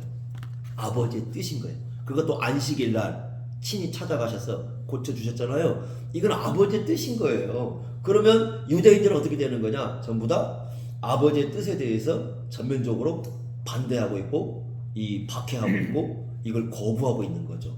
그럼 이 사람들 스스로가 어떤 사람으로 드러나냐면 불신앙인으로 드러나는 거죠. 그러니까 유대인들 입장에서 굉장히 기분이 지금 나쁠 얘기를 예수님은 하고 있는 겁니다, 이 자리에서. 그러니까 나중에 이제 이런 부분들이 예수님이 할 때 문제가 되는데, 요한복음에서 그래서 계속 강조하는 게 뭐냐면, 요한복음 전체적으로 하는 것이 예수님이 하는 일이 아버지의 뜻과 다른가, 그게 아니라는 거예요. 항상 일치되고 있다라는 거. 이 부분을 계속해서 강조를 합니다. 이미 그 4장 34절에 그 얘기했어요. 한번 보십시오. 4장 34절에 보시면 예수님께서 뭐라고 말씀했냐면, 그 사마리아 여인 고치실 때에 나의 양식은 나를 보내신 이의 뜻을 행하는 거다. 아버지의 뜻을 행하는 거라고 이미 얘기했어요. 그죠? 앞에서도 얘기했는데 뒤에서도 계속 강조를 합니다. 그 5장 한번 30절도 보십시오. 30절도 이렇게 30절, 내가 아무것도 스스로 할 수 없다. 듣는 대로 심판하노니 나는 나의 뜻대로 하려 하지 않고 나를 보내신 이의 뜻대로 하고 있다. 여기도 그렇게 말씀하잖아요. 나를 보내신 이의 뜻대로 하고 있다. 요한복음 8장 28절도 한번 보세요. 28절 거기도 보시면 그렇게 말씀을 해요. 8장 28절도 보시면 예수께서 너희가 인자를 든 후에 내가 그인 줄 알고 또 내가 스스로 아무것도 하지 않고 오직 아버지께서 가르치시는 대로 이것을 말한다. 그러니까 예수님의 말씀은 다 아버지께서 하시는 말씀이라는 거죠. 그래서 이렇게 얘기를 해요. 그러니까 예수님 그 유대인들의 분노에 대한 예수님의 반응은 뭐냐? 끝까지 성부를 아버지라고 부르는 거야. 그러니까 뭘 주장하는 거냐면 성부 하나님과 예수님 자신은 동등하시다. 성부 하나님의 뜻과 자기가 행하는 일이 대립되는 게 아니라 성부 하나님의 일과 자신의 일이 이게 같이 가는 거다. 그러니까 성부 안식일 날 예수님께서 행하신 일은 성부 하나님을 대립하는 게 아니라 오히려 아버지 일을 하는 것이기 때문에 누가 바꿔야 돼? 너희들이 바꿔라. 이런 얘기를 지금 하고 있는 거죠. 그러면서 또 하시는 말씀이 뭐냐면 20절에 보시면 더 큰 일도 보이겠다. 이 20절의 더 큰 일은 이게 아마도 이제 두 개 같아요. 그 바로 뒤어서 21절과 22절에 언급한 내용으로 우리가 이해할 수가 있는데 21절에 보면 21절입니다. 이게 두 번째 내용인데 뭐라고 말씀하냐면 아버지께서 죽은 자를 일으켜 살리심 같이 이건 성부 하나님이 하시는 일이잖아요. 죽은 자를 살릴 수 있는 것은. 그런데 누구도 그렇게 하냐면 아들도 자기가 원하는 자를 살릴 수 있다라고 얘기를 해요. 이게 중요한 거죠. 우리는 원할 수 있어요. 누가 죽은 사람이 있으면 살아났으면 좋겠다 원할 수는 있지만 원한다고 우리가 살릴 수 있는 건 아니에요. 그러잖아요. 우리는 생명의 어떤 주인이 아니기 때문에 우리는 원한다고 살릴 수 없어요. 그렇지만 예수님은 뭐라고 말씀하면 내가 원하면 살릴 수 있다라고 얘기를 해요. 그러니까 원하는 존재를 살릴 수 있다라는 건 생명을 살릴 수 있는 능력을 가지고 있는 거죠. 그게 바로 성부 하나님과 성자 예수님이 동등하다는 증거죠. 그러니까 이 생명을 살리는 건 신적 대권이라고 그러는 거예요. 신적 권리예요. 하나님만이 하실 수 있는 일입니다. 예를 든다면 그 열왕기하 5장 7절에 보면요, 이스라엘 왕이 뭐라고 고백하냐면 이 사람이 뭐 하나님을 잘 섬기는 사람은 아니에요. 그런데도 불구하고 뭐라고 고백하냐면 그 나하만 장군이 올 때 하는 얘기가 내가 사람을 내가 죽이고 내가 사람을 살릴 수 있는 하나님이냐? 이렇게 질문해요. 그러니까 유대인들의 기본 생각은 뭐냐면 사람을 살리기도 하고 사람을 죽일 수 있는 존재는 누구밖에 없다? 하나님밖에 없다. 그런데 예수님께서 뭐라고 하냐면 자기가 원하는 대로 뭐 할 수 있냐면 살릴 수 있다라고 얘기를 하죠. 그죠? 자, 요한복음 11장에 가면 나사로 살리지 않습니까? 누가 살린 겁니까? 예수님이 살렸을까요? 성부 하나님이 살렸을까요? 네? 예수님. 그 예수님 답변이 굉장히 묘해요. 네? 자, 한번 보세요. 네, 요한복음 11장 41절 보세요. 41절 보시면 아버지가 살렸다. 내 아버지요 내 말 아버지가 살렸죠 여기는. 그런데 43절에 보니까 예수님이 뭐라고 합니까? 나사로야 나오라고 그러거든요. 그럼 누가 살린 거예요? 예수님이 살렸구나. 그러니까 이게 뭐냐면 같이 공동 사역이 보이는 거예요. 그러니까 지금 예수님이 하신 일과 선포하는 일이 다른 게 아니라 같은 생명을 살릴 수 있는 권리를 갖고 있는 거죠. 41절에도 하나님이 하셨다기보다는 어떻게 보느냐에 따라 다를 수 있는데 예수님이 하신 거라고 볼 수도 있는데 왜냐하면 있는데 아버지께서 내 기도를 들어주신 걸 감사하다고 하니까 아버지께서도 하신다고 얘기를 하고 그 다음에 예수님도 행하시고 그러니까 이것은 같이 하는 거예요. 그러니까 생명을 살리고 하나님만 하시잖아요. 그러니까 첫째는 이런 거죠. 첫 번째는 아버지라고 그러면서 또 계속 동등꼴을 얘기하잖아요. 두 번째는 뭐냐? 아버지도 살릴 수 있지만 나도 원하는 자 살릴 수 있다. 그 얘기는 뭐예요? 자신도 창조주라는 거죠. 그러니까 그냥 강조를 해버리는 거예요. 예수님께서. 이게 두 번째로. 세 번째는 뭐냐면 22절입니다. 5장 22절. 아버지께서 심판하지 않고 아버지께서 심판 안 하는 건 아니죠. 이거 오해하면 안 되죠. 아버지는 그러니까 심판 안 한다 그게 아니라 심판을 아들에게 맡겼으니까 원래는 그잖아요. 보낸 받은 자와 보낸 자가 동등하잖아요. 원래가. 그게 유대인들 일단 생각이잖아요. 그러니까 아버지의 심판과 예수님의 심판이 서로 어떻게 하는 겁니까? 이게 동등한 거죠. 동등한 거예요. 원래 심판은 아버지께서 한 거죠. 요한복음 8장 50절 한번 보십시오. 요한복음 8장 50절 보시면 요한복음 8장 50절에 이렇게 말씀했어요. 그 번역이 좀 그렇긴 한데요. 번역이 조금 좀 나는 내 영광을 구하지 아니하나 구하고 판단하는 이게 판단이라는 말을 번역인데 원래 심판이라는 말이에요. 이게 심판하시는 이가 계시다. 누가 합니까? 성부 하나님이 하시는 거죠. 그러니까 성부 하나님이 심판하시는데 예수님도 심판하시는 거죠. 그러니까 같은 심판대에 앉았다면 같은 거죠. 같은 급이죠. 이게 지금. 그래서 그 고린도후서 5장 10절, 그러니까 로마서 14장에는 하나님의 심판대라고 나오거든요. 그런데 고린도후서 5장 10절에는 그리스도의 심판대라고 나와요. 그럼 다른 거냐? 그게 아닌 거예요. 성부 하나님과 성자 예수님이 동등한 심판권을 갖고 있는 거죠. 이것도요 엄청난 거죠. 주장이 그러니까 이 사람들 이제 큰일 난 거죠. 사실 말하면 굉장히 큰일 난 거죠. 왜? 지금 이제 이렇게 돼버리면 지금 예수님을 공격한 자기들이 다 뭐 받아야 돼요? 심판 받아야죠. 그러니까 유대인들에게는 상당히 지금 이게 그 어떻게 받아보느냐에 따라서 이제 그 예수님의 말씀이 엄청난 무게로 올 수 있는 그런 말씀이죠. 그러니까 세 번째는 내용이 뭐냐면 그러니까 심판의 권한을 성부도 갖고 있고 자신도 갖고 있다. 동등권이잖아요. 이게 세 번째 주장하는 거예요. 네 번째는 뭐냐면 23절인데요. 다시 공경이라는 말을 쓰고 있습니다. 공경. 아버지를 공경하는 것 같이 아들을 공경하려 함이라. 아들을 공경하지 않으면 보내신 아버지도 공경하죠. 근데 지금 이 사람들은 예수님 대적하고 있잖아요. 공경하는 게 아니잖아요. 그러니까 이 말을 거꾸로 뒤집어 놓고 보면 예수님을 공격하는 건 누굴 공격하는 겁니까? 아버지를 공격하는 거죠. 이 공경이라는 말이 헬라어로 티모스거든요. 티모스. 티모스라는 말은 뭐냐면 그 가치 부여예요. 가치 부여. 가치를 부여하는 건데 하나님으로서의 가치 부여. 우리가 그 워십이라는 말이 그런 뜻을 갖고 있다고 그랬잖아요. 이게 가치 부여거든요. 멋멋의 동등한 가치 부여. 하나님으로서 가치 부여니까 어떤 예배의 의미를 가지면서 경외의 의미도 같습니다. 그러니까 하나님을 예배할 뿐만 아니라 예수님도 예배해야 돼요. 하나님을 경외할 뿐만 아니라 예수님도 경외해야 되고 동등하게 예배하고 동등하게 경외를 해야 돼요. 여기에 떨어지면 안 되는 거죠. 이거 굉장히 중요한 거죠. 그래서 이 성부 하나님도 성자 하나님도 우리가 동등하게 이렇게 높이는 그런 일을 해야 되고 한번 질문해 보겠습니다. 우리가 이제 보통 교회에서 이제 주여 삼창이라는 걸 하지 않습니까? 그럼 그 주를 누구를 의미하는 거죠? 성부 성자 성. 네, 이렇게 이제 딱 이제 그러면 이렇게 나오는데 근데 보통 누구를 의미합니까? 이렇게 부를 때는. 하나님이라고. 근데 이게 조심해야 되는 거죠. 왜냐하면 보통 이제 주라고 했을 때 일반 성도들한테 물어보시면 우리가 주여 그러면 예수님을 보통 생각하잖아요. 단일 신론에 빠져요, 잘못하면. 단일 신론에 빠져요.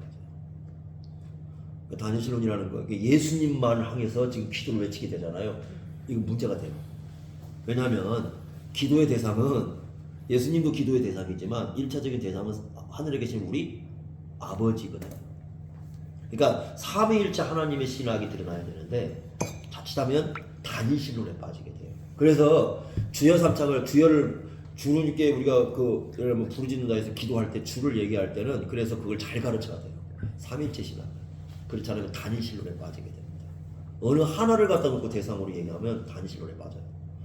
네, 그런 것들. 일반 목회자들은 인식을 해요. 근데 일반 성도들은 그 인식 못 합니다. 그냥 설명 안 해버리면 다 그 예수님이에요. 그러니까 우리가 여기서 볼 게 뭐냐면 성부 하나님을 절대로 내리는 게 아니야. 성부 하나님을 그대로 인정하면서 예수님을 어떻게 하는 겁니까? 동등권에 놓는 거예요. 동등한 거죠. 그리고 나중에 이제 그 뒤에 가잖아요. 그 요한복음 14장 17장 가면 이제 누구 얘기하면 성령 하나님도 동등권에 놓습니다. 동등권에 놓습니다.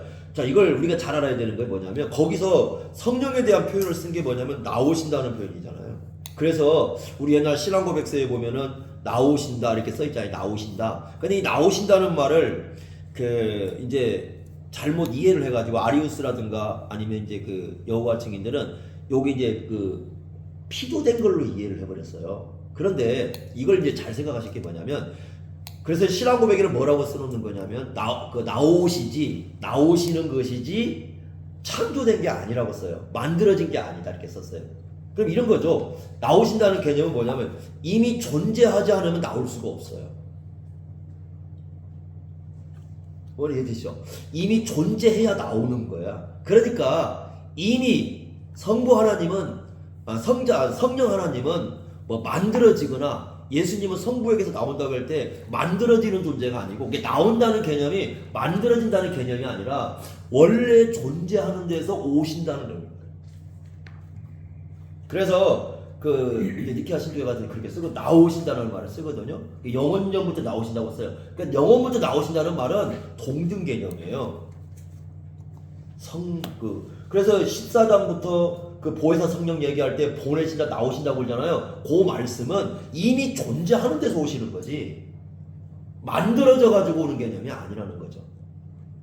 근데 이제 이걸 이해를 못하니까 사람들이 나오신다는 개념은 나오면 필요된 거지 어떻게 이게 동등하냐 이렇게 얘기를 했던 거죠. 근데 그건 동등 개념이에요. 그래서 요한복음은 성부와 성자와 성령 하나님의 동등성을 굉장히 중요하게 강조를 하고 있습니다. 그런 상황에서 우리가 기도라든가 예배를 이해를 해야지 그걸 만약에 이렇게 외면을 하고 하시면 안 되는 겁니다.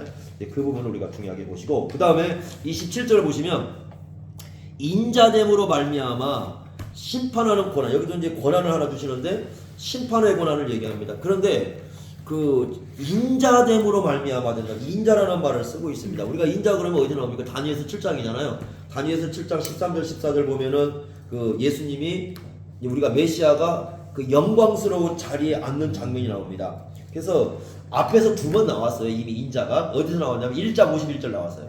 1장 51절에는 뭐냐면 성부와 그 다음에 그 하늘이 열리고 그 다음에 그 사닥다리 있잖아요. 그 야곱 사건 나오면서 인자가 이 사닥다리가 되어가지고 하늘로 이렇게 이끌어줄 분으로 나오고 두 번째는 그 3장 14절에 보면 인자가 들려야 한다. 그래서 노뱀 사건 얘기할 때 인자가 나옵니다.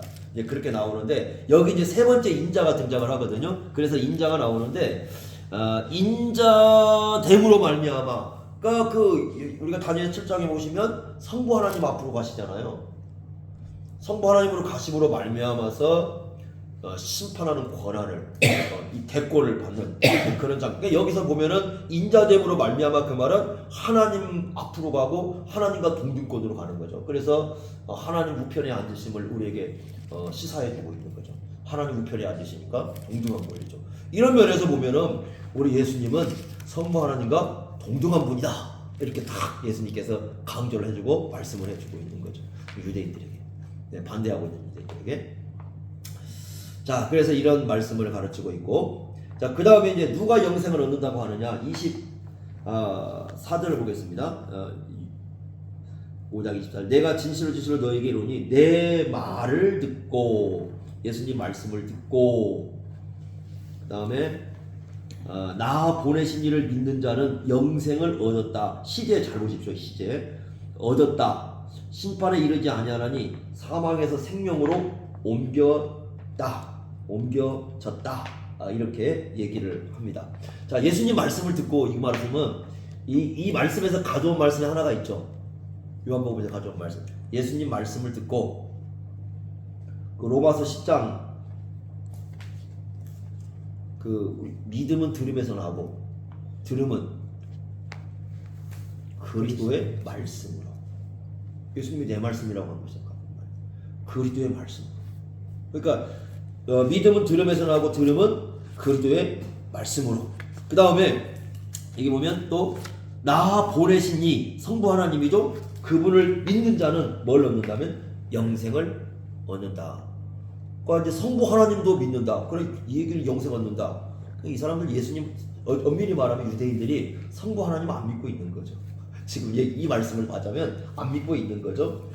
자, 그리고 영생을 지금 얘기할 때 현재적으로 얘기하면 이미 소유했다고 얘기를 하죠. 이미 얻었다고 얘기하고 사망에서 생명을 옮겼다는 말은 과거 완료형입니다. 또 이것도 또 그렇게 또 얘기를 해요. 그러니까 이미 결정난 상태로 얘기를 해버려요. 요거와 같은 표현이 나오는 게 뭐냐면 요한 1서에 또 이 말씀 또 나와요. 요한 1서 3장 14절 보면은 이미 옮겨진 사람, 이미 생명에서 옮겨진 사람은 그 마음속에 미움을 갖지 않는. 그러니까 이 요한 1서 14장에 요한 1서 3장 14절이죠. 요한 1서 3장 14절이 그렇게 나오고 그 다음에 골로새서 1장 13절 기억하시죠. 흑암의 권세에서 그의 사랑의 아들로 이미 옮겨진 것처럼 얘기합니다. 그러니까 영생을 뭐라고 얘기하냐면 현재 소유하는 걸로 얘기를 해요. 현재 소유하고 있는 걸로. 요한 1서 5장 12절에도 마찬가지거든요. 이제 요한 1서 5장 12절 보면 아들이 있는 자는 이미 영생을 얻었다고 얘기를 해요. 그러니까 영생은 죽어서 가서 얻는 게 아니라 현재 얻는 거예요.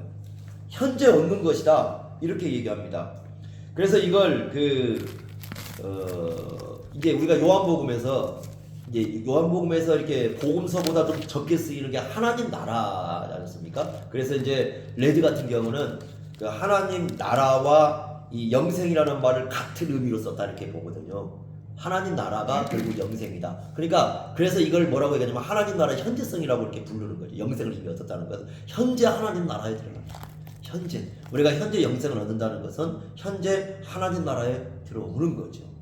이걸 말씀을 하는 거예요. 그래서 여기서 말씀하는 건 그건데 예수님의 말씀을 듣고 성부 하나님을 믿는 사람들은 이미 영생을 소유하게 된 거다. 죽어서 가는 게 아니라 현재 영생을 얻게 되었다라고 얘기를 합니다. 엄청난 선언이죠. 이건 엄청난 선언이죠. 현재성, 하나님 나라의 현재성입니다. 현재성. 그렇죠. 그래서 이제 종말론에서 보시면 우리가 죽어서 가는 곳은 하늘이죠. 하늘이죠. 그러니까 천국이라고 하지 않고 하늘이라고 부르죠. 그러니까 천국은 어디서 오냐면 지상에서 얻어야 돼요. 지금 하나님 나라에 들어오지 않으면, 지금 이 땅에서 천국을 얻지 않으면 죽어서 하늘 못 갑니다. 그러니까 하늘은 지금 들어와야 되고 이 땅에서 들어와야 돼요. 그래야 죽어서 하늘을 들어가는 거죠. 이게 이제 그 현재성에서 상당히 다른 거죠. 그러니까 이 구약에서는 이 종말에 대해서 예수님이 오시면 이렇게 메시아가 오시면 모든 게 끝날 걸로 얘기하지만 신약용 둘로 나누지 않습니까? 그래서 현재성과 미래성을 둘로 이렇게 나눕니다. 근데 이제 구약에서는 미래성만 이렇게 얘기를 하고 있거든요. 그 미래성을 신약에서는 현재성과 미래성으로 나눠가지고 현재에 우리가 영생을 얻었다. 그러면 지금 살아가는 우리의 삶이 결국 어떤 삶이냐면 영생 얻은 자의 삶으로서 살아가는 거죠. 그 부분이 이제 요한복음에서 아주 중요하게 강조를 하고 있습니다. 이런 말씀을 하고 있어요. 자, 9번 문제 봅시다. 9번. 그러면 누가 살아난다고 합니까? 그랬을 때 25절 보시면 진실로 진실로 너희에게 이르노니 여기 죽은 자들이 하나님의 아들의 음성을 들을 때가 오나니 곧 이때라. 듣는 자는 살아나리라. 자, 이것도 이제 해석이 분분합니다. 어떤 해석이냐? 여기 보시면 죽은 자들이 하나님의 아들의 음성을 들을 때가 온다. 그리고 그 사람이 살아난다. 이거요, 영적인 문제일까요? 아니면 그 재림에 관한 일일까요? 영적인. 이때라고 그랬으니까 이때라고 했으니까 지금 아닐까요? 지금요? 근데 그 28절 보시면 무덤 속을 얘기를 해요.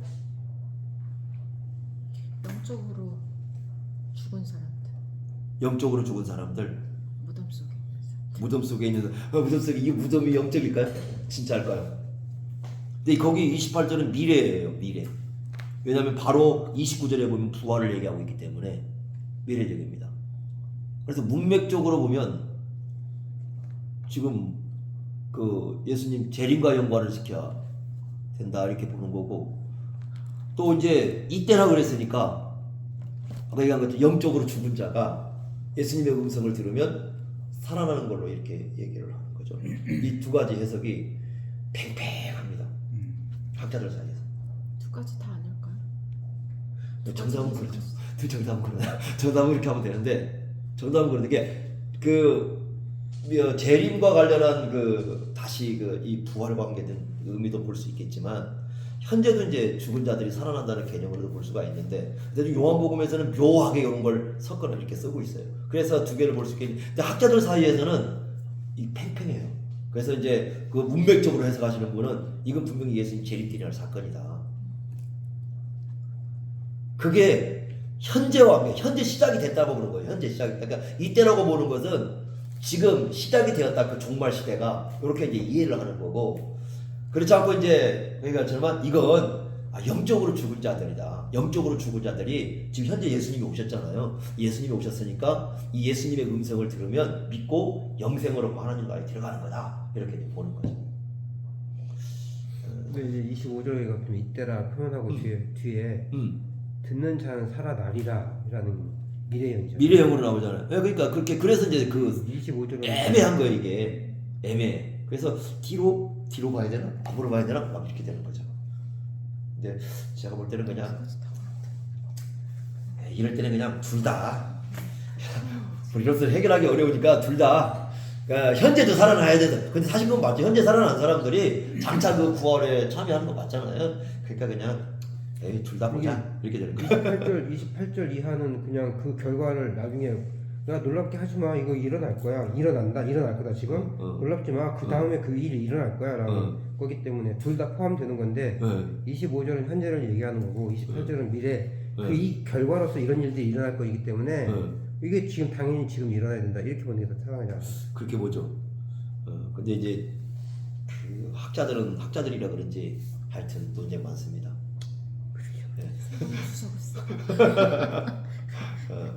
그래서 주석을 보시면 왜 이 얘기 말씀드리냐면 어떤 주석은 그 문맥을 따라서 해석한다 해가지고 미래로 봐버리고 어떤 주석은 그 영적으로 본다 해서 현재로 봐버리고 이 두 주석이 이렇게 팽팽하게 맞서고 있어요. 그러니까 나름대로 이렇게 보면은 다 설득력은 있어요. 그러니까 이제 예를 들어 사모님 말씀대로 그냥 그러니까 하나님 나라의 현재성과 미래성을 이야기하는 것처럼 이것도 그런 식으로. 그죠? 왜냐면 바로 24절에는 현재성을 얘기하고 있잖아요. 이미 옮겨졌다고, 영생을 얻었다고. 현재성. 그러니까 그거와 연관시킬 수도 있거든요. 이게. 팀데일은 미래로 해석했네. 네? 미래를 해석한 게 있죠. 팀데일은 미래로. 이게 팽팽하다니까 이게 논쟁 자체가. 그래서 둘러보십시오 그냥. 제일 좋은 해석은. 근데 이제 우리는 어차피 둘을 알고 이제 그렇게 대하는 게 좋죠. 둘을 알게. 그래서 제가 볼 때 현재 영적으로 어쨌든 살아나신 분들이 나중에 장차 그 부활에 동참한다 이렇게 말씀할 수 있는데, 자 근데 이제 10번이 이게 이제 10번 문제인데요. 예수님에 의해서 무엇이 결정이 되는가, 이거 상당히 중요한 부분인데, 이제 방금 28절, 29절을 보시면 여기 이 말씀이 그 믿지 않는 사람도 부활한다는 증거입니다. 믿지 않는 사람도 부활한다는 증거. 그러니까 부활은 믿는 사람만 이루어지는 게 아니라 믿지 않는 사람도 이루어집니다. 만약에 그 선한 일을 하냐 생명의 부활이라는 게 몸의 부활이라고 한다면 뒤에 심판의 부활도 몸의 부활이에요. 같은 의미로 쓰고 있는 겁니다. 그래서 믿지 않는 사람도 부활하고 믿는 사람도 부활하고, 믿지 않는 사람들은 소멸되는 게 아니고 같은 부활의 사건을 겪습니다. 근데 이제 완전히 다르죠. 성격이 다릅니다. 한쪽은 생명이고 한쪽은 심판으로 가는 거죠. 그러니까 그 지옥이라는 것은, 영원한 형벌이라는 것은 영혼만 받는 게 아니고 부활한 몸으로 받는 거예요. 몸을 갖고 영혼과 함께 형벌을 받는 거예요. 예수님 말씀은요. 그러니까 단지 그냥 영혼만 고통을 당한다 그 개념이 아니에요. 이게 달라요. 그러니까 이런 부분을 우리가 좀 생각을 해볼 필요가 있고, 그렇다고 한다면 이제 여러 가지로 이제 앞으로 이제 이게 해석할 부분도 많이 생기죠. 요한계시록도 이제 마찬가지고, 요한계시록에서 우리가 이제 불못에 들어간다고 나오지 않습니까? 그 불못에 들어가는 것도 그냥 영혼만 들어가서 그렇게 되는 게 아니라 실제로 부활한 몸으로 그렇게 되는 거죠. 그리고 이제 생명의 부활이 있습니다. 근데 문제는 뭐냐면 근거예요. 선한 일을 행한 것과 여기 선과 그 다음에 악을 얘기를 하거든요. 선과 악을 얘기를 하는데 이게 윤리적 의미로 보면 문제가 되는 거예요. 왜냐하면 윤리적 의미로 보게 되면 이것이 뭐가 되냐면은 그 인간이 행하는 그 선과 악이라는 그 공로에 의해서 뭔가가 결정된다고 보게 될 수밖에 없거든요. 그래서 이 말씀을 윤리적으로 우리가 해석해야 되는 게 아니라 무엇이 선이고 무엇이 악이냐, 이 선과 악을 결정하는 기준은 이제 하나님이신데, 요한복음에서는 윤리적인 기준으로만 선과 악을 얘기하고 있는 것은 아니라는 거예요. 아까 우리가 봤던 것이 어디냐면 요한복음 16장 9절 있지 않습니까? 요한복음 16장 9절을 보시면은 뭐라고 되어 있냐면 예수 그리스도를 믿지 않는 것이 뭡니까? 그게 죄거든요. 가장 심각한 죄로 16장 9절에 죄에 대하면 그들이 나를 믿지 않는 것이라고 얘기하거든요. 근데 믿지 않는 것은 윤리적 개념이 아니에요. 이것은 믿음의 문제죠. 그래서 학자들은 뭘로 보는 거냐면 여기서 말하는 선과 악은 윤리적 개념이 아니라 그 하나님을 보내신 분을 믿는 것이 선이고 거부하는 게 악인 거죠. 거부하는 게 악입니다. 그리고 이제 그 하나님의 일이 뭐냐, 여기 보시면 이제 아까 우리가 그 봤던 구절 중에 뭐가 있냐면 하나님이 하시는 일이 선한 일이라고 그랬잖아요. 그랬잖아요. 그죠? 그러면 하나님이 하시는 일이 뭐냐 그랬을 때 어디를 보시냐면 6장 보세요. 6장 29절 한번 보십시오. 6장 29절 보시면 하나님의 일이 뭔가가 나와요. 거기 보면은 29절에 하나님께서 보내신 일을 믿는 것이 하나님의 일이에요. 이거 윤리적 개념 아니에요. 그죠? 하나님이 하시는 일이 선한 일인데 여기 하나님이 보내신 이 예수 그리스도를 믿는 게 하나님의 일이에요. 그러면 이건 예수님을 믿는 것 자체가 선한 일인 거죠.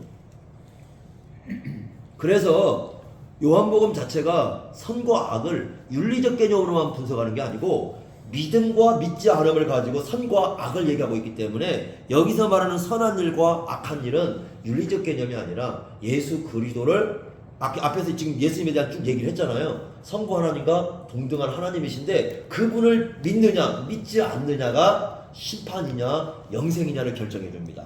그리고 거기 24절도 이미 아들이 있는 믿는 자가 영생을 얻는다 했고 그러니까 전체 내용이 지금 심판과 이것이 그 예수 그리스도를 믿고 안 믿고를 결정하기 때문에 이 선한 일과 악한 일을 윤리적 개념으로 해석하지 말고 예수 그리스도와 관계해서 믿음의 문제로 해석을 하라는 겁니다. 그러니까 예수를 믿고 안 믿고가 이 생명의 부활이냐 심판의 부활이냐 그걸 결정해 주는 것이다 이렇게 얘기를 하고 있는 거죠. 근데 이제 어떤 분들은 뭐라고 얘기하냐면 예수를 믿는 사람은 선한 일을 하고 안 믿는 사람은 악한 일을 한다 이렇게 얘기하지만 사실 예수 믿는 사람도 악한 일을 하죠. 도덕적 개념으로 따지면 그러잖아요. 이분이 그래요? 이분이 그래요? 예수 안 믿는 사람도 그렇게 볼 수 있고 그러니까 이건 그렇게 보면 안 돼요. 그래서 윤리적 개념으로 보면 안 될 것 같고 지금 요한복음 자체 내 속에서 그 하나님의 일, 선한 일 개념을 믿음의 문제로 이렇게 보고 있기 때문에 그 믿음의 문제로 해석을 하는 것이 그리고 문맥적으로도 그게 맞아요. 예수 그리스도를 어떤 분을 이해하는가 이렇게 얘기를 할 수 있습니다. 이렇게 말씀하면서 이제 앞에서 얘기했던 이제 아주 중요한 유대인들에 대한 답변인 거죠. 왜냐하면 유대인들이 예수님이 하나님과 동등하다 이걸 말씀을 했기 때문에 유대인들은 예수님을 죽이려고 했고 박해했고 없애버리려고 했는데 실제로는 예수님은 그런 분이다.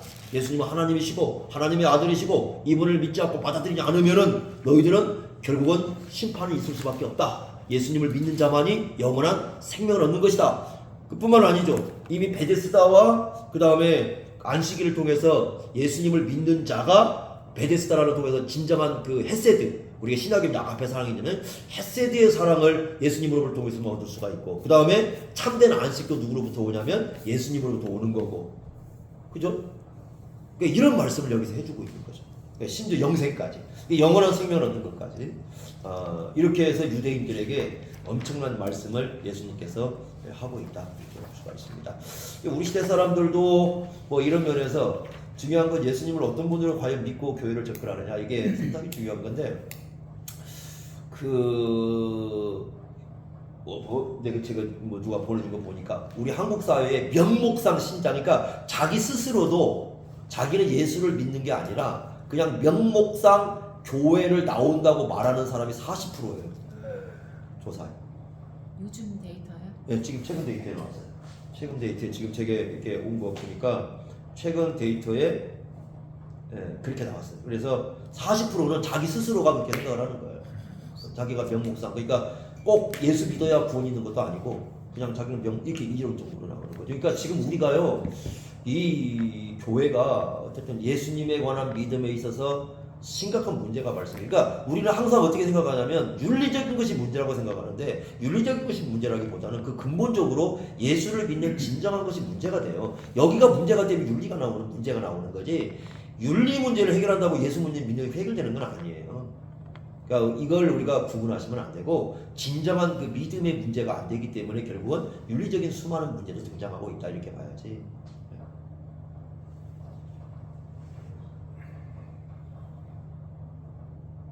스스로가 나는 명무상 기독교이다 그러면 나머지 60%는 뭐 정상일까요? 그것도 우리가 좀 생각을 많이 해야 되겠죠. 그러니까 교회 안에서 항상 그래서 예수를 어떤 분으로 믿고 우리가 하고 있느냐. 요한복음을 보면 이제 그런 문제들을 계속 다루고 있으니까 요한복음은 이제 그렇게 우리가 이해하는 게 중요하죠. 그러니까 38년 된 결국 이 38년 된 이 병자를 통해서 38년에라는 게 지금 불신앙이잖아요. 원래 그 히브리서에 보면 히브리서 그 3장 4장 보면은 그 광야 문제를 다루면서 광야에서 이스라엘 백성들의 문제는 결국 궁극적으로 불신앙의 문제였다고 얘기를 하거든요. 그래서 불순종했다고 나오는데 바로 그 38년을 등장시킴으로써 유대인의 상태를 그대로 다 드러내고 있는 거죠. 여기에서 그걸 치유할 수 있는 분도 결국 예수님밖에 없는 거예요. 그렇게 말씀을 하고 있습니다.